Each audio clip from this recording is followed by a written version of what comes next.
Music. Good morning, Sabbath School members. I'm glad you're in your place. We're going to give some excuses for all those who are not here this morning. You know, sometimes in life, things come along and we think, well, I'm just not going to go to church today. And so many choose not to come to Sabbath school, and I'm sorry about that. Sometimes they say, well, in the summer it's just too hot. In the winter, it's too cold. Well, in the springtime, the weather's just right. Let's find somewhere else to go. So they go up to the mountains or down to the beach or just to visit some old friend. Or they stay home and say, let's just relax today. And maybe some of our kinfolk will drop in. The church benches, they're just too hard. And the choir sings way too loud. You know how nervous you can get when you're sitting in a great big crowd? Or maybe the doctor told you, now you better watch those crowds. They'll set you back. But you go to that old ball game because it helps you to relax. And then there's the Sabbath morning headache, and maybe a backache. But you know, by evening you're feeling just fine and can do what you want to do. One of the children has a cold. Could it be pneumonia? Why, the whole family has to stay at home just because one child has a runny nose. That's always fascinated me, why a whole family has to stay home when one is sick. Or maybe our excuse is, well, the preacher's too young, or maybe he's too old. The sermons, they're not hard enough, or maybe they're just too bold. His voice is way too quiet, but sometimes he gets too loud. He needs to have more dignity, or else he's way too proud. The sermons are too long, or maybe they're too short. He ought to preach the word with dignity and give a good report. Well, that preacher we've got must be the world's most stuck-up man. One of the ladies told me just the other day, why, he didn't even shake my hand.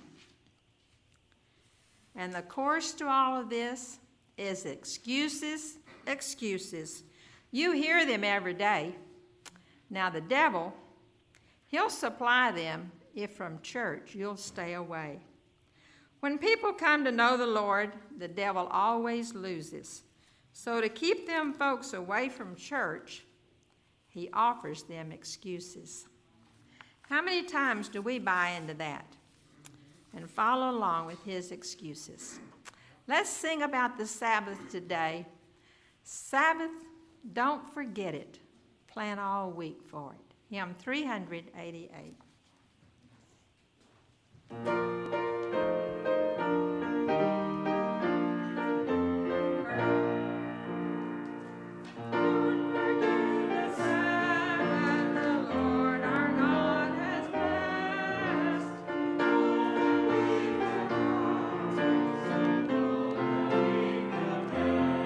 Let's all stand.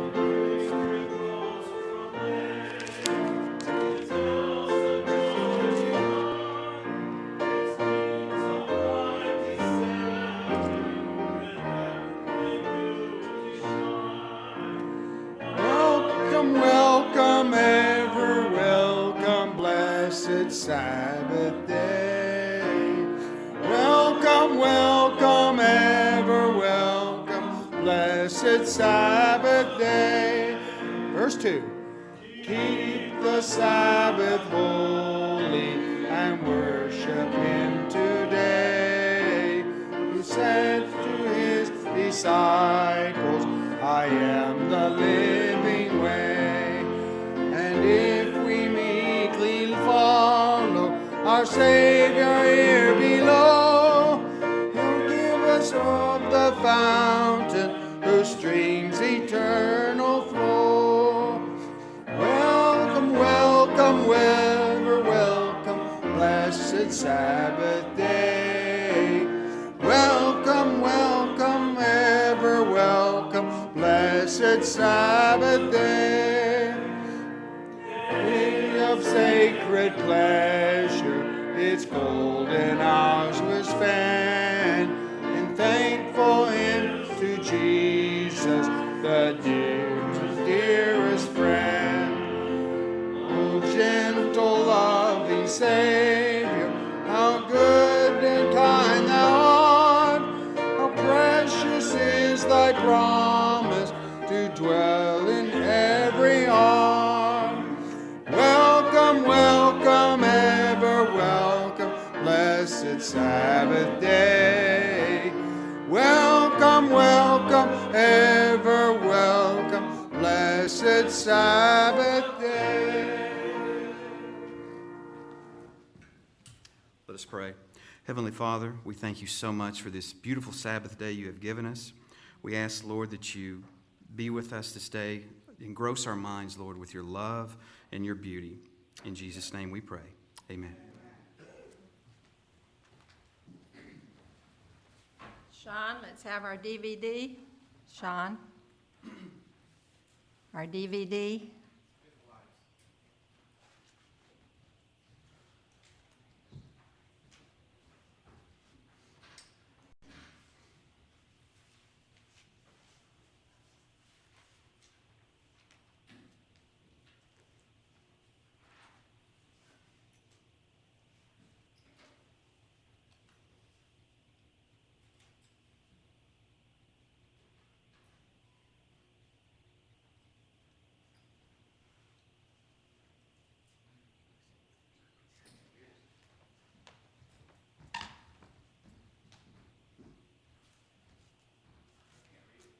First one's English, so you're on the right one. Is that it? I can't read it. Yes, that's right. That's it? Uh-huh. No. That's right. Thank you.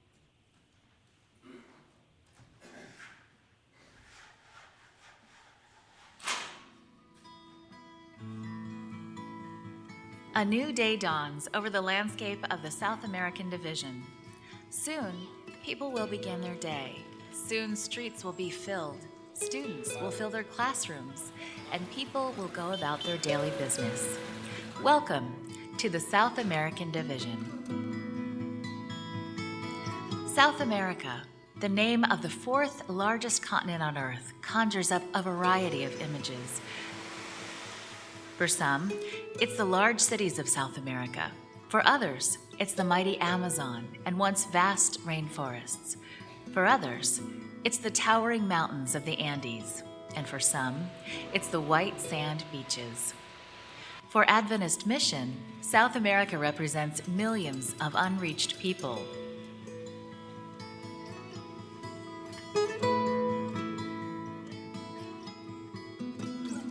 Ask a Seventh-day Adventist what they know about mission in South America, and they may remember the names of Adventist pioneer missionaries, such as the Stalls and Hallowells.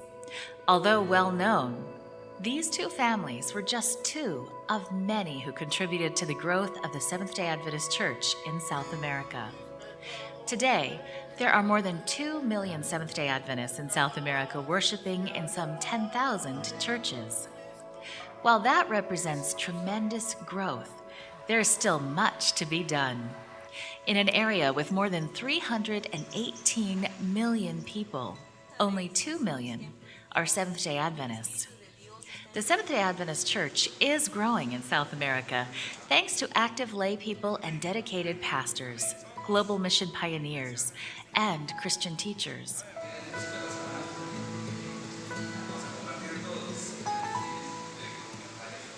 In recent years, Seventh-day Adventist leaders recognize the increasing challenge of reaching people in large urban areas. People in cities are busy, secularism is growing, and people in urban areas often spend their social time with a close circle of friends. Today, more than half of the people on Earth live in urban areas. In South America, some estimates put the urban population as high as 80%.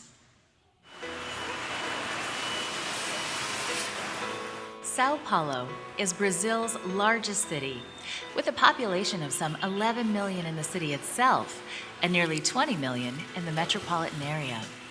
7 years ago, Pastor Kleber Gonçalves left Andrews University, where he had been studying, and returned to Brazil.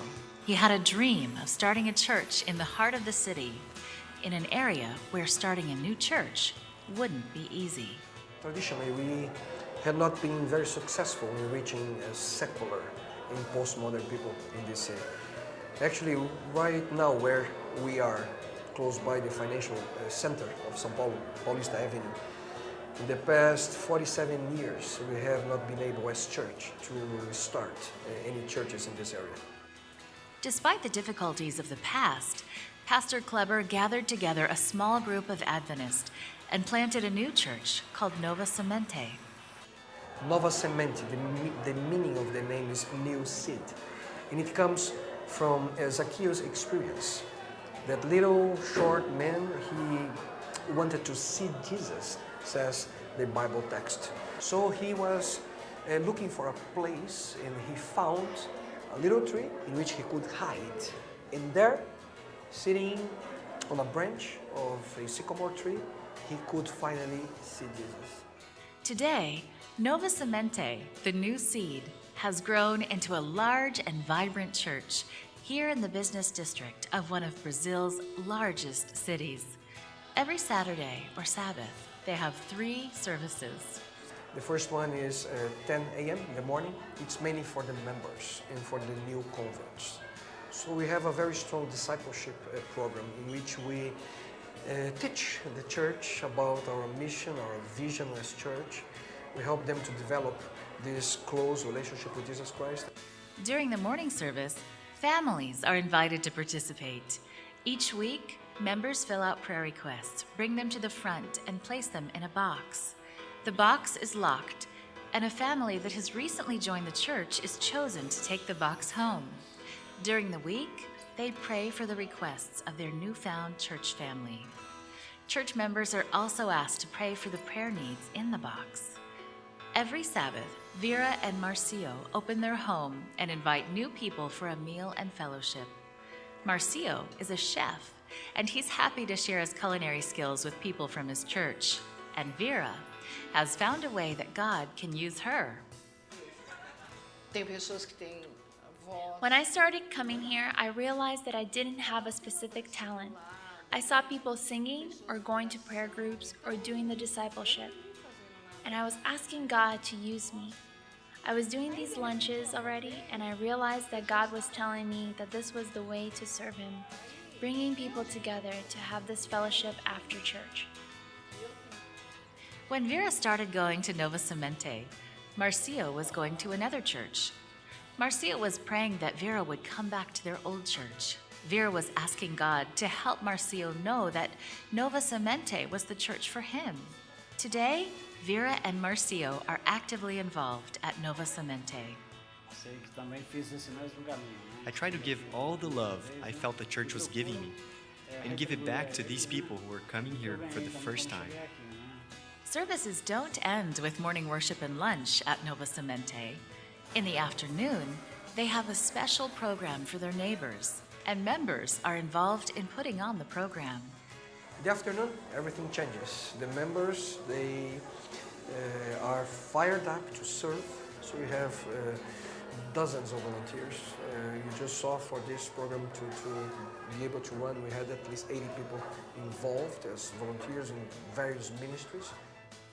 In the afternoon, the church focuses intentionally on secular and postmodern people. And a little later, starting at 8, we have another service in the mezzanine focusing on youth. So we have our young people involved.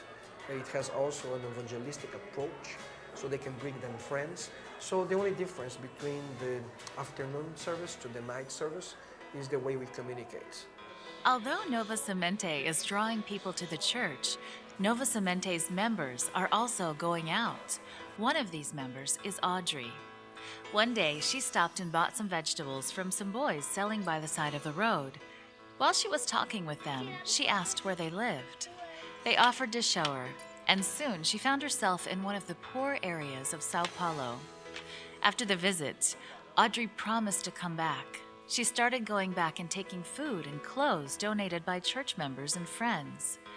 When she saw they didn't have proper sewage and water, she started visiting City Hall and knocking on doors. She visited office after office, meeting with one official after another, until finally improvements were made in that neighborhood. She and her husband Alfred still visit to talk with the friends and to lend a helping hand when they can.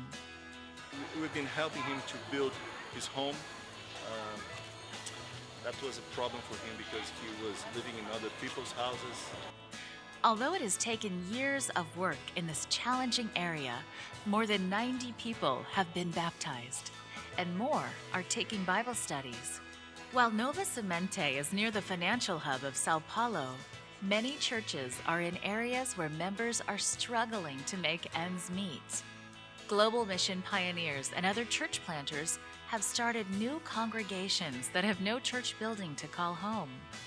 These congregations yearn for a church building where they can meet and invite their friends. In the South American division, there are two main languages, Spanish and Portuguese. For years, the percentage of Adventist members who speak these languages has remained about even. For some 20 years, South American division leaders have divided up the 13th Sabbath offering between the territories speaking these two languages. Please continue to pray for the people of the South American division.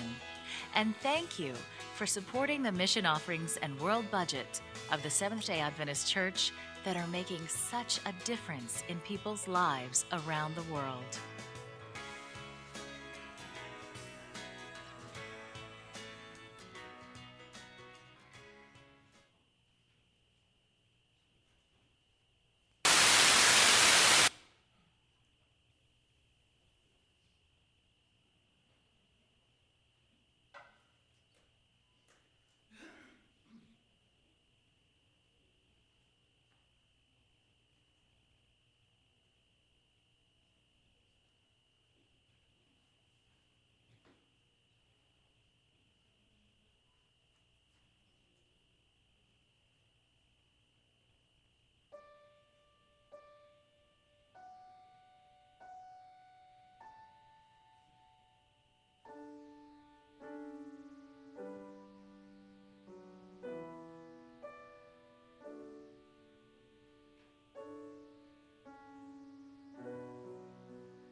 I am so thankful that Dusty is willing to use his talents for the Lord. I want to thank you, Dusty. Appreciate that very much. I guess today this is kind of in memory of Mother, as we gave all the excuses of why we don't come to Sabbath school or church. Those were never in her life. She missed very, very few days throughout her entire life, and I was thankful that she was able to continue coming here each week, although I didn't know if that was going to be possible much longer. But I'm going to go back to some of the memories I have as a little girl growing up at home. And it seems like from the one Sabbath would be over and we would start preparing for the next Sabbath. I would see Mother and she'd have the shoes all out and she was polishing the shoes so they'd be all ready. She would decide what we were going to wear the next Sabbath, and this was at the beginning of the week. And so the clothes were all ready when that time came. When Friday came and I got off the school bus, oh my, it smelled so good to walk into the house because Mother had prepared the food for the next day. She usually baked bread on Friday, and there's nothing like the smell of fresh bread to come home to.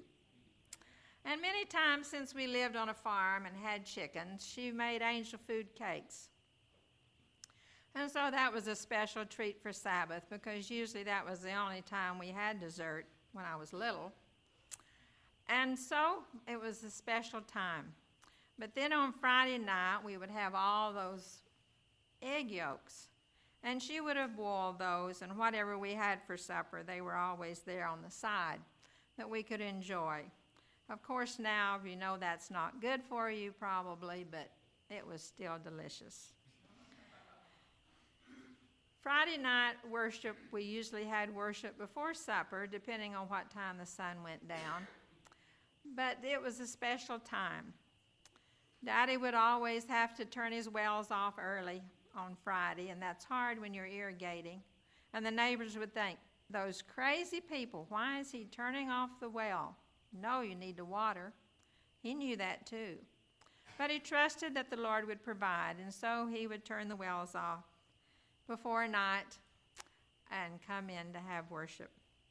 Daddy also did the dishes on Friday night. Although he'd worked hard all day too, as well as Mother, he always did that special thing for her on Friday night. We nearly always started the Sabbath by singing Day is Dying in the West. And I enjoyed Friday evening particularly because lots of times Mother would sit down on the couch and I'd lay down and put my head in her lap or sit beside her as the younger ones came along. But then she'd read to us. I especially liked it when she would read the books Sam Campbell's, all the different creatures that he wrote about. Have any of you ever read those books? They were wonderful, weren't they? And when one year would be over, you'd wait anxiously for the next year when maybe he would have written another book about some other creature. And so those were special times. And Daddy liked to kind of act out the Sabbath school lesson, whatever we were having, but especially if it was Jonah and the big fish.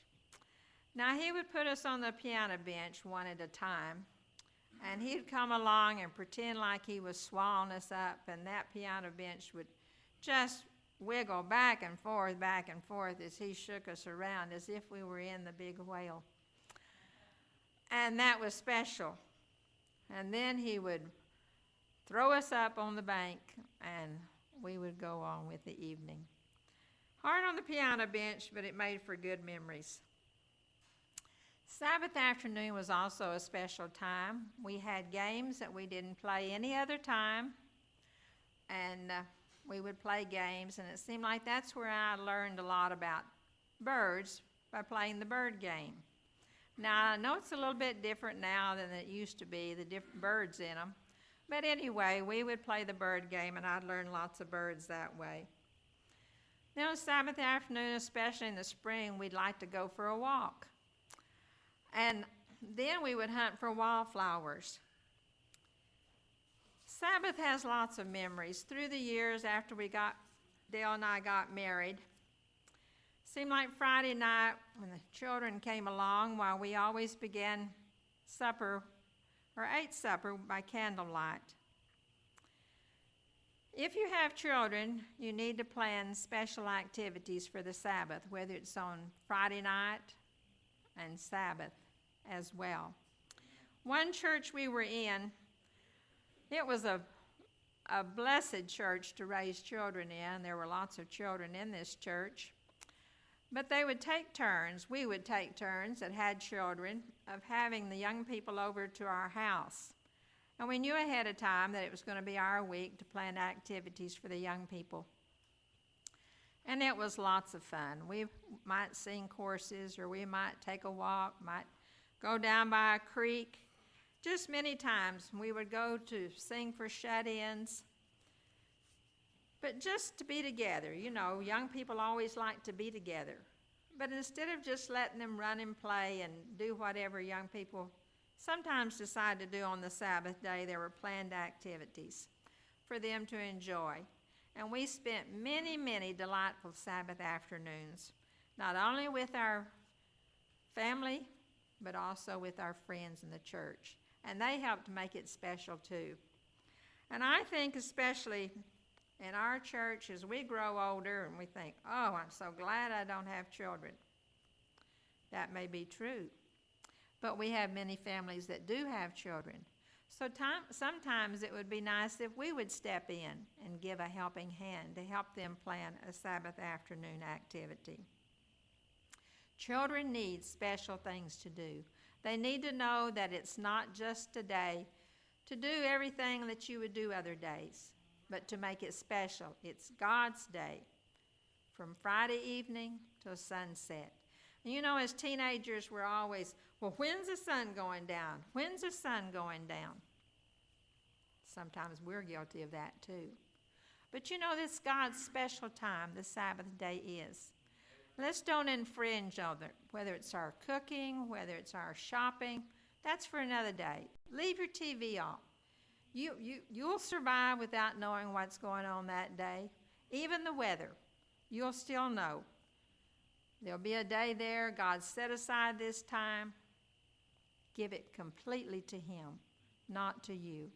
You know, we can go visiting, so many shut-ins, so many people in the nursing home that would love to have a smile, sing to them, or even read to them from God's Word. Those are ways that we can spend the Sabbath day. It is God's time, but He made it for us. So let's take each Sabbath, enjoy it, and yes, spend time getting to know God better through His Word, through nature. We can do that. You know, we live such busy, busy lives, but Sabbath can be just a little bit slower in many ways. Take time to study His Word, to commune with the Lord. And sometimes, if you go to a different place, a quiet place, and just commune with God, Sabbath can be a real blessing to you. So I hope you have a happy Sabbath today, and every Sabbath. And remember, God created it especially for you and me, so let's take advantage of that. As we have our lesson study this morning, remember that lesson time is a time to dialogue. Ask questions, answer questions. Let's get together and realize that we are studying God's Word, and it's a time to know Him more.